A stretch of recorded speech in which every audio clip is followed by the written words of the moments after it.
طرز حکومت ہوگا وہ بڑا میٹر کرے گا. ہاں جس کو دنیا بالکل انتظار کر رہی ہے کہ آنے والے وقت میں یہ کیا ہوگا. بالکل ٹھیک ہے. اچھا جی، تبدیلی حکومت نے 3 سالہ دور میں قومی قرضہ 39,900 ارب روپے تک پہنچ چکا ہے. جب نون لیگ کی حکومت نے چھوڑی تھی تب یہ قرضہ 24,900 ارب تھا، یعنی 15,000 ارب کا نیا قرضہ. لیکن دیکھیے دعویٰ ہم لوگ ہمیشہ کہتے ہیں نا کہ کچھ نہیں کرتے، کسی چیز میں انکریز نہیں ہوا، کوئی پروگریس نہیں ہوئی. تو دیکھیں ڈالر کی بھی پرائس بڑھ گئی ہے، 170 کو چھونے والا ہے، یہ انکریز ہوا ہے. آپ دیکھیں نا پی ٹی آئی کہتی ہے نا کہ ہم بڑھا رہے ہیں، اوپر لے کے آ رہے ہیں، تو ریکارڈ بھی قائم کر رہے ہیں. لیکن یہ میرا خیال ہے ریکارڈ کامیابی ہے کہ کتنا 15,000 کا ڈفرنس 3 سالوں میں. 2 سال ان کو اور دے پتہ نہیں کدھر پہنچ جائیں گے. تو یہ لوگو تو پی ایم ایل این کا تھا سلوگن کہ بدل رہا ہے پاکستان، لیکن جس تیزی سے بدل رہا ہے پاکستان پچھلے 3 سال میں، تو یس ایبسولوٹلی ریکارڈ قرضہ، اور ریکارڈ بنانے والا ہمارا کپتان ہے اور وہی قرضہ جات ہیں وہ. اور اس کے اوپر جس طرح سے میرا خیال ہے کہ بے شرمی ہے اور ڈھٹائی سے وہ مان ہی نہیں رہے.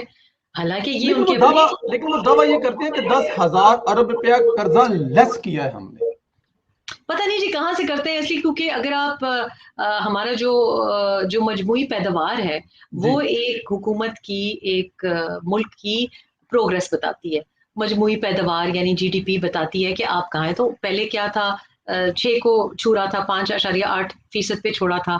تو اس وقت جو قرضہ آپ لے رہے تھے وہ قرضہ تھا اس جی ڈی پی کے اگینسٹ، یعنی کہ جو مجموعی پیداوار ہے وہ تو بڑھ رہی تھی نا، یعنی کہ آپ کی کوئی گروتھ ہو رہی تھی، روزگار تھا، پروجیکٹس لگ رہے تھے. تو اگر آپ اس وقت قرضہ لے رہے تھے تو وہ پروجیکٹس کی ڈیولپمنٹ کے لیے لے رہے تھے، جو کہ پروجیکٹس بنائے جس کے بارے میں آج کہتے ہیں وہ تو جی موٹر ویز کسی کام ہی کی نہیں تھی. اور بھائی انہی موٹر ویز پہ تو آپ چل چل کے اپنی تختیاں انوگریٹ کر رہے ہیں. وہ موٹر وے نہ ہوتی تو آپ تو اپنی بیگم صاحبہ سے بھی نہ مل سکتے. یہ لاہور ٹو اسلام آباد کا جو ٹریک ہے اس کو تو کریڈٹ دے میاں صاحب کو، وہ موٹر ویز ہی ہیں. اور جناب باقی بھی جو یہ لاہور ٹو اسلام آباد روز ان کا مٹر گشتی ہوتی ہے، کس وجہ سے ہوتی ہے؟ موٹر ویز کی وجہ سے ہوتی ہے. تو یہ ان کے لیے تو جھوٹ بولنا اور کسی چیز کو بھی سپن کرنا بہت آسان ہے، کچھ بھی کہہ سکتے ہیں. لیکن حقیقت یہ ہے کہ جو قرضہ پچھلے 3 سال میں لیا گیا وہ ہماری ملک کی تاریخ میں کبھی نہیں لیا گیا.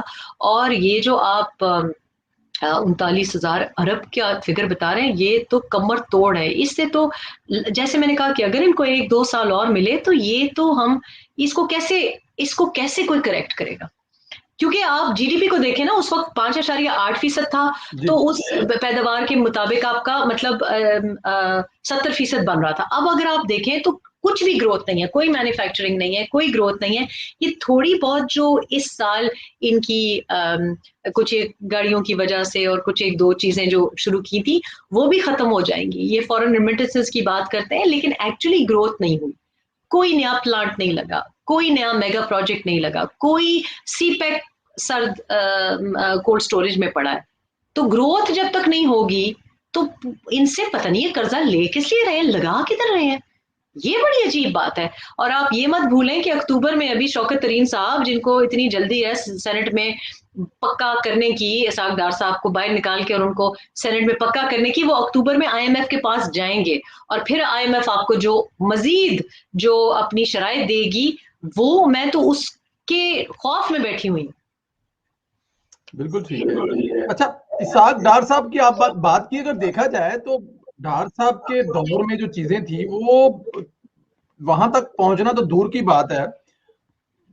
اکانومی کو دیکھ لیں، ڈالر کو دیکھ لیں، روپے کو دیکھ لیں، کسی بھی پہنچنا تو دور کی بات ہے. یہ تو کوسوں بلکہ کلومیٹر کے حساب سے دور ہے اسحاق ڈار صاحب ہے.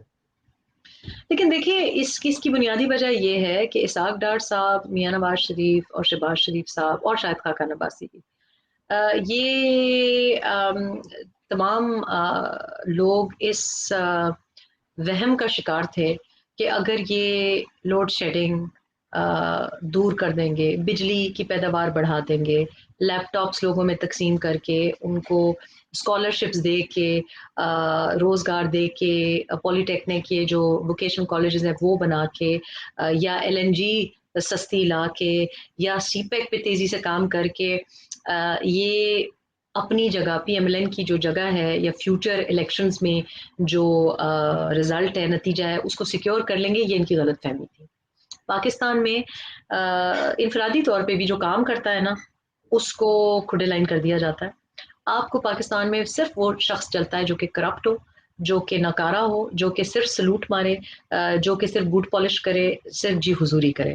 یہ انفرادی طور پہ بھی آپ کسی محکمے میں چلے جائیں، یہ پاکستان میں چلتا ہے. اگر آپ محنت کرتے ہیں اور محنت کش ہیں اور نیک نیتی سے کوئی کام کریں گے تو پاکستان میں آپ کو صلہ نہیں ملے گا. تو یہ ان کی سب سے بھاری غلطی تھی. اسحاق ڈار صاحب کی تو سب سے زیادہ غلطی تھی، کیونکہ وہ جس طرح سے بجٹ کو مینج کر رہے تھے اور GDP کو جس طریقے سے وہ ایشین ٹائیگر بنا رہے تھے. مغربی طاقتیں یہ تو اجازت ہی نہیں ہے پاکستان کو یا کسی ملک کو بھی کہ وہ اس طریقے سے سٹیبل ہو جائے. تو ان کو تو سزا کہ یہ مرتکب اس وجہ سے ہوئے، اور یہی وجہ ہے کہ ان کو واپسی کی راہیں ان کے لیے بالکل بند ہے. کیونکہ اگر یہ وہ کام کرتے جو عمران صاحب نے کیا ہے، جو شہباز گل صاحب کے سکلز ہیں، جو ماشاءاللہ ان کے پتہ نہیں کتنے فائنانس منسٹرز ادھر ادھر ہو گئے، جتنے ان کے 50-55 تو ان کی کابینہ ہے، تو ان کو ایسے لوگ چاہیے تھے.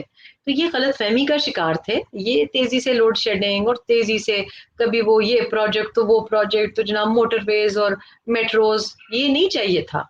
آپ کو یہی مخلوق چاہیے تھی جو ملک کی معیشت کو تباہ کرتی اور جو ڈالر کے مقابلے میں روپے کی قدر کو اتنا گرا دیتی. سود کی شرح آپ دیکھیں، آپ نے نیا دیکھا ہوگا کہ یہ جو